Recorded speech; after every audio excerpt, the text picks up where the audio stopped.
สบายดีท่านผู้ชมที่เคารพยินดีต้อนรับท่านผู้ชมเข้าสู่ข่าวภาคเที่ยงประจำวันจากห้องข่าวโทรภาพแห่งสัตว์ลาวทบิตี้ไปติดตามที่การเปิดกองประชุมใหญ่ผู้แทนองค์คณะพรรคเมืองสังทองครั้งที่ 6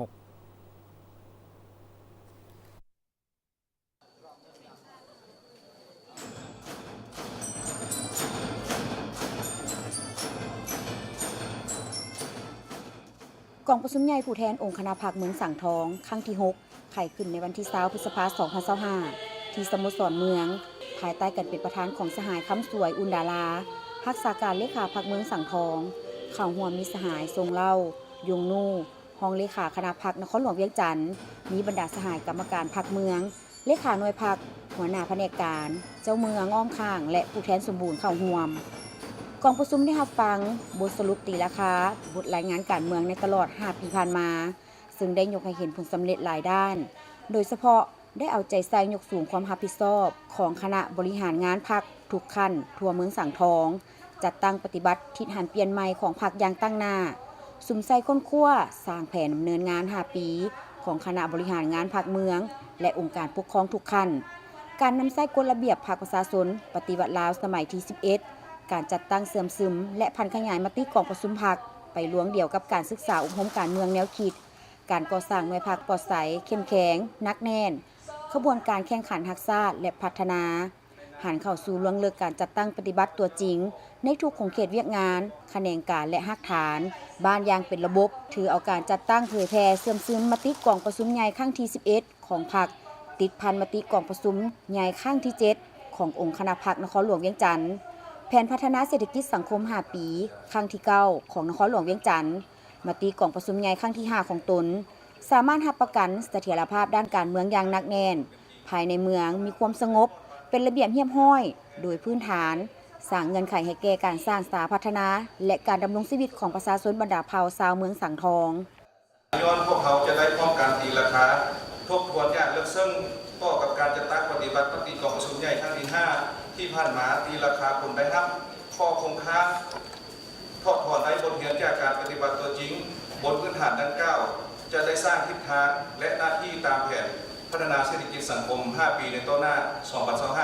2025-2029 กองประชุมใหญ่ครั้งนี้จะได้ป้อนบัตรคัดเลือกเอาคณะบริหารงานพรรคเมืองสังทองสมัยที่6เพื่อนำพา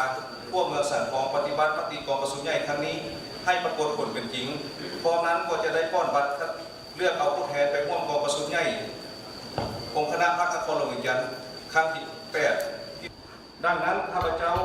หวังอย่างยิ่งว่าบรรดาสหายจะพร้อมการเชิดชูความรับผิดชอบการเมืองของตนเสริมขยายสิทธิประชาธิปไตยอย่างแข็งแกร่งสุ่มคิดสุ่มสติปัญญาความตัดสินใจอย่างถูกต้องเข้าในการค้นคว้าประกอบความเห็นพร้อมกันตึกตองปัญหาอย่างถี่ถ้วนเลิกซึ่งเฮ็ดให้ทุกเนื้อในของประชุมใหญ่ของพวกเขาครั้งนี้ได้รับการตกลงรับรองอย่างมีความเป็นเอกภาพสูงและบรรลุผลสำเร็จตามระดับและคาดหมายที่วางไว้ณเวลาที่มีความหมายทางด้านประวัติศาสตร์ของเมืองสังทองในนามคณะประธานกองประชุมข้าพเจ้าขอประกาศเปิดกองประชุมใหญ่ผู้แทนองค์คณะพรรคเมืองสังทองครั้งที่6อย่างเป็นทางการนับแต่เวลานี้เป็นต้นไปขอขอบใจเวียกงานก่อสร้างพรรคองค์คณะพรรคเมืองได้เอาใจใส่นำพาปรับปรุงก่อสร้างพรรคตาม5 หลักการ3 ทิศนำที่กำหนดไว้ในกฎระเบียบพรรคสมัยที่11วางออกถือสำคัญเวียกงานศึกษาอบรมการเมืองแนวคิดคณะพรรคแต่ละขั้นได้นำเอาแนวทางนโยบายมติคำสั่งกฎหมายและนิติกรรมต่างๆนำมาเผยแพร่จัดตั้งเสื่อมซึมให้พนักงานสมาชิกพรรคทหารตำรวจตลอดฮอดพ่อแม่ประชาชนให้รับรู้เข้าใจและเป็นเอกภาพกับทัศนะของพรรคก้าวไปสู่การจัดตั้งปฏิบัติตัวจริงโดยเฉพาะมติกองประชุมใหญ่ครั้งที่11ของพรรคมติกองประชุมใหญ่ครั้งที่7ขององค์คณะพรรคนครหลวงเวียงจันทน์มติกองประชุมใหญ่ครั้งที่5ของตนติดพันกับการจัดตั้งปาฐกถาหวนคืนมูลเสื้อสำคัญต่างๆของชาติของพรรคผ่านการจัดตั้งปฏิบัติสามารถยกสูงคุณธาตุการเมืองคุณสมบัติศีลธรรมปฏิบัติน้ำใจหักชาติหักระบบประชาธิปไตยประชาชนความเสื่อมั่นต่อการนำพาของพรรคและความหักสามัคคีภายในมีความนักแน่นทั่วเมืองมี84หน่วยพรรคหักฐานมี3คณะพรรคหักฐานมีสมาชิกพรรคทั้งหมด 1,363 สหายหญิง343 สหาย 5 ปีผ่านมาขยายหน่วยพักหักฐานได้ 8 หน่วย สามารถแก้ไขหน่วยพักหนึ่งซี่น้ำหลายห้องการได้ห้อยส่วนห้อย และขยายสมาชิกพักได้381สหายเลื่อนแผนการสัก7ส่วนห้อย สร้างหน่วยพักปลอดใสเข้มแข็งนักแน่นเฉลี่ยใน 5 ปีเท่ากับ 86 ส่วนห้อย มีสมาชิกพักเฉลี่ยใน 5 ปีเท่ากับ 88.5 ส่วนห้อย ในปี 2024 รวมยอดผลิตภัณฑ์ภายในเมืองขยายตัวอยู่ในระดับ 5.17 ส่วนห้อย รวมมูลค่ายอดผลิตภัณฑ์ภายใน 2,178 ตื้อกีบ เกินแผน 34 ส่วนห้อย เฉลี่ยต่อหัวคน 63.43 ล้านกีบ เกินแผน 40 ส่วนห้อย เท่ากับ 2,883 ดอลลาร์สหรัฐต่อคนต่อปี ในนั้นคะแนนกสิกรรมกวมเอา 37.02 ส่วนห้อย คะแนนอุตสาหกรรมกวม 49.57 ส่วนห้อย คะแนนการบริการกวมเอา 13.27 ส่วนห้อย การขุดค้นซุกยู่และคุ้มครองพื้นฐานรายหับ ได้หันเข้าสู่ระบบทันสมัย เข้าในการจัดเก็บรายหับ และคุ้มครองรายจ่าย เป็นต้นระบบเช็ค RIS และอื่นๆ สามารถจัดเก็บรายหับเข้างบประมาณ เทียบใส่สมัยผ่านมาเพิ่มขึ้น 4713 ตื้อกีบ เท่ากับ 141.86 ส่วนห้อย เลื่อนแผนการ 52.85 ส่วนห้อย พร้อมนี้กองประชุมได้วางทิศทางรวม คาดหมายสู่ซนและหน้าที่จุดสุมใน 5 ปีต่อหน้า แต่ปี 2025 2029 และปอนบัตรคัดเลือกเอาคณะบริหารงานพรรคเมืองสุดใหม่เติมอีกกองประชุมจะดำเนินเป็นเวลา 2 วันจริงจะสำเร็จ ศูนย์กลางแนวเล่าสร้างชาติจัดกองประชุมเผยแพร่เสื่อมซึมนิติกรรมเกี่ยวกับการต้านยาเสพติดระดับชาติการสำรวจพลเมืองที่อยู่อาศัยทั่วประเทศและการเคลื่อนไหวเวียกงานป้องกันภายในของศูนย์กลางแนวเล่าสร้างชาติการเผยแพร่เสื่อมซึมนิติกรรมเกี่ยวกับการต้านยาเสพติดระดับชาติและเอกสารที่สำคัญจัดขึ้นในวันที่20 พฤษภาคม 2025 โดยการเป็นประธานของสหายนางศรีพระจันทร์นันทวงศารองประธานศูนย์กลางแนวเล่าสร้างชาติที่นำเวียกงานป้องกันภายในมีบรรดาผู้ตั้งหน้าองค์การจัดตั้งที่เกี่ยวข้องศูนย์กลางแนวเล่าสร้างชาติเข้าร่วมผู้เข้าร่วมได้รับฟังการสรุปการเคลื่อนไหวของคณะป้องกันภายในศูนย์กลางแนวเล่าสร้างชาติปี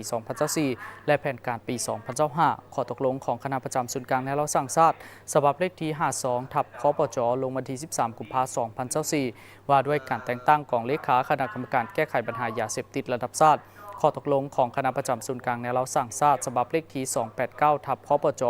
ลงวันที่ 21 สิงหาคม 2024 ว่าด้วยการแต่งตั้งกองเลขาสวยเวียกคณะระดับชาติในการสำรวจพลเมืองและที่อยู่อาศัยทั่วประเทศครั้งที่ 5 ปี 2025 ของศูนย์กลางและเล่าสร้างชาติผ่านแผนการเคลื่อนไหวเวียกงานต้านยาเสพติดของศูนย์กลางและเล่าสร้างชาติปี 2024 และแผนการเคลื่อนไหวปี 2025 ผ่านแผนการเคลื่อนไหวเวียกงานการสำรวจพลเมืองและที่อยู่อาศัยครั้งที่ 5 ปี 2025 และรับฟังการเผยแพร่เอกสารเกี่ยวกับการแก้ไขปัญหายาเสพติดกระทรวงป้องกันความสงบเพื่อให้บรรดาสหายคณะรับผิดชอบพร้อมทั้งพนักงานที่เกี่ยวข้องรับรู้เข้าใจนิติกรรมเกี่ยวกับเวียกงานการต้านยาเสพติดระดับชาติการสำรวจพลเมืองและที่อยู่อาศัยทั่วประเทศและการเคลื่อนไหวเวียกงานป้องกันภายในของศูนย์กลางแนวเล่าสร้างชาติพร้อมกันนำไปจัดตั้งปฏิบัติเข้าในเวียกงานตัวจริงให้เป็นปกติทันเวลาและมีประสิทธิผลปัจจุบันคณะป้องกันภายในของศูนย์กลางและเล่าสร้างชาติประกอบมี10สหายในนั้นประกอบมีรองประธานศูนย์กลางและเล่าสร้างชาติ1สหายหัวหน้ากลุ่ม1สหายห้องกลุ่ม2สหายมีพนักงานขันแผนกและวิชาการ6สหายนอกนั้นยังมีหน่วยป้องกันสำนักงานศูนย์กลางในเล่าสร้างชาติ11สหายซึ่งต่างหน้าแต่ละกรมและหน่วยตำรวจป้องกันที่ตั้ง8สหายรวมทั้งหมดแม่น29สหายคณะบริหารงานชาวหนุ่มประชาชนปฏิบัติลาวสภาแห่งชาติจัดกองประชุมใหญ่สมัยที่ 5กองประชุมภายใต้การเป็นประธานของสหายพรแก้วต้นบรจิตเลขาคณะบริหารงานชาวหนุ่มสภาแห่งชาติให้เกียรติเข้าร่วมของสหายทันตากองภาลีกรรมการคณะบริหารงานพรรคสภาแห่งชาติผู้ชี้นำองค์การจัดตั้งมหาชนสหายทองลีศรีสุริตรองเลขาคณะบริหารงานศูนย์กลางชาวหนุ่มประชาชนปฏิบัติลาวมีรองเลขาคณะบริหารงานชาวหนุ่มและสมาชิกชาวหนุ่มสภาแห่งชาติเข้าร่วมสหายไก่มณินเทพบัวลีรองเลขาคณะบริหารงานชาวหนุ่มสภาแห่งชาติได้ผ่านบทรายงานการเมืองและทิศทางแผนการของคณะบริหารงานชาวหนุ่มสภาแห่งชาติใน5ปีต่อหน้า2025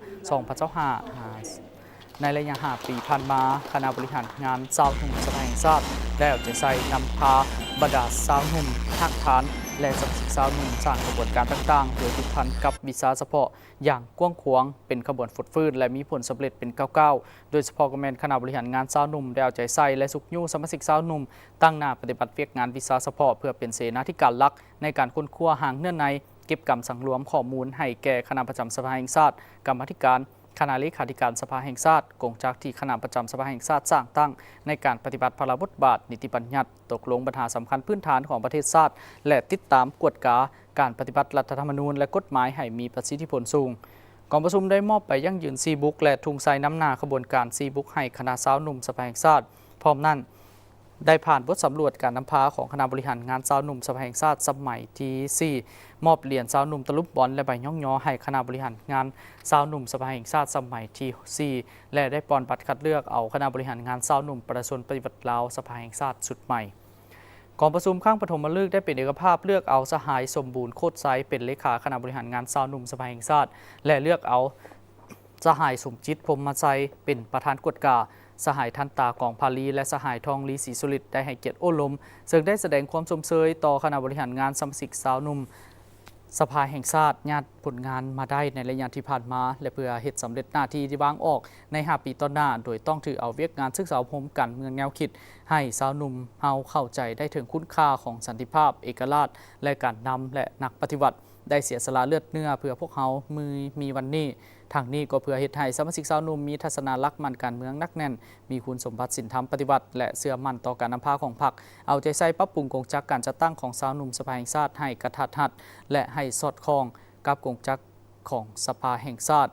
ที่กำลังค้นคว้าเพื่อปรับปรุงตามทิศซีดนำของพรรคเอาใจใส่ปรับปรุงแบบแผนวิธีเฮ็ดเวียกระบบส่องแสงรายงานให้เป็นปกติยกสูงสติต่อการจัดตั้งและเป็นแบบอย่างน้ำหน้าในการปฏิบัติเวียกงานสาวหนุ่มท่านผู้ชมประธานโฮจิมินห์เป็นวีรบุรุษที่ยิ่งใหญ่ของบรรดานักปฏิบัติที่หักหอมสันติภาพที่ต่อสู้เพื่อเอกราชและสิทธิเสรีภาพต่อกับประชาชนลาวประธานโฮจิมินห์ได้ร่วมกับประธานไกรสอนพุทธวิหารและประธานสุภานุวงศ์สร้างสายใยแห่งความสามัคคีรอบด้านของ2 ประเทศลาวเวียดนาม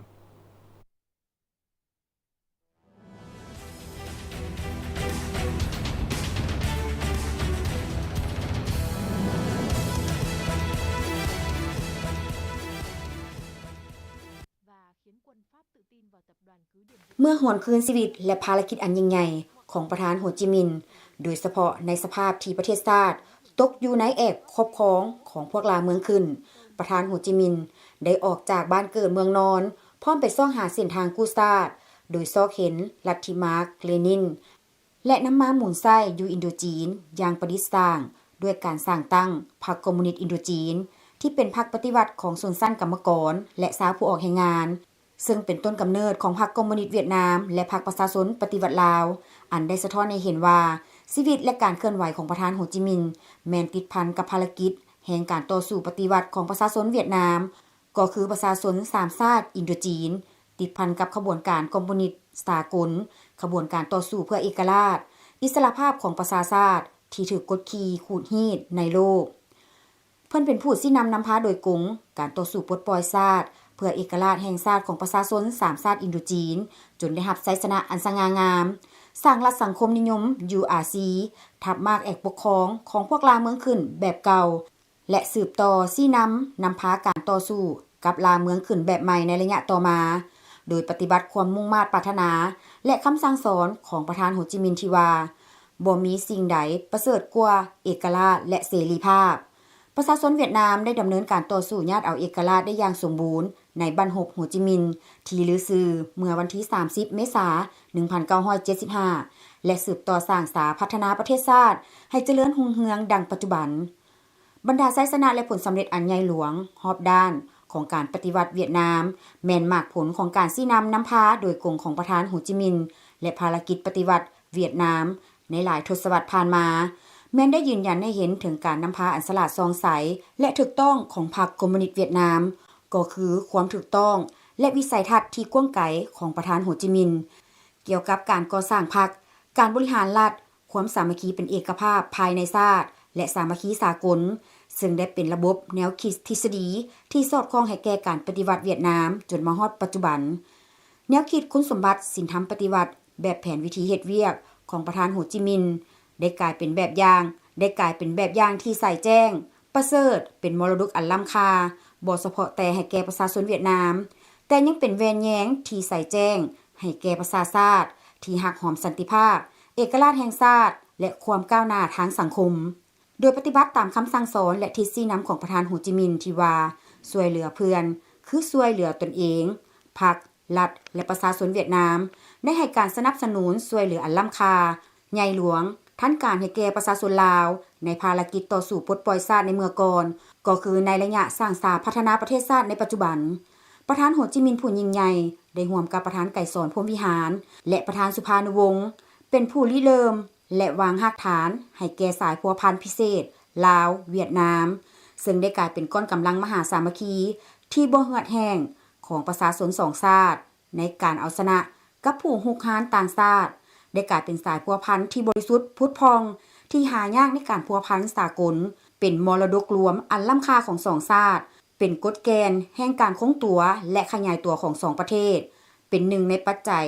ตัดสินชัยชนะของการปฏิวัติอยู่แต่ละประเทศการระลึกวันเกิดประธานโฮจิมินห์ครบรอบ135ปี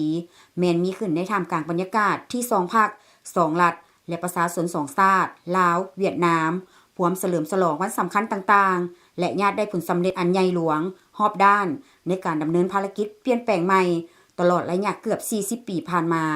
ทั้งเป็นระยะท้ายสมัยของการจัดตั้งปฏิบัติมติของประชุมใหญ่สมัยที่9ของพรรคประชาชนปฏิวัติลาวและมติของประชุมใหญ่สมัยที่13ของพรรคคอมมิวนิสต์เวียดนามเพื่อก้าวไปสู่การดำเนินกองประชุมใหญ่ของแต่ละพรรคในปี2026ประธานโฮจิมินห์จะยืนยงคงตัวในภารกิจปฏิวัติและสายพัวพันมิตรภาพอันยิ่งใหญ่ความสามัคคีพิเศษและการร่วมมือรอบด้านลาวเวียดนามตลอดไปบริษัท FMB พัฒนาเทคนิคและการค้าจำกัดโซลูมและศูนย์ซ่อมแปลงรถที่ทันสมัยที่ได้รับความไว้วางใจจากลูกค้าตลอดมาในการบริการโดยทีมงานคุณภาพพร้อมมอบข้อเสนอที่ดีที่สุดให้กับลูกค้าและพวกเขายังมีทีมงานสร้างที่มีประสบการณ์สูงสามารถวิเคราะห์ปัญหาแก้ไขปัญหาให้ถูกจุดและว่องไวสถานที่ตั้งอยู่บ้านดุงเมืองเซเซถานครหลวงเวียงจันทร์ติดกับไฟแดงนาควยเส้นทาง450ปีสามารถติดต่อเบอร์โทรและ WhatsApp 021-218-585 และ 020-554-67308 Facebook FMB Development Technical and Commercial Company Limited อีเมล fmbcarshowroom99@gmail.com นึกถึงโซลูมและศูนย์ซ่อมแปลงรถให้นึกถึงบริษัท FMB พัฒนาเทคนิคและการค้าจำกัด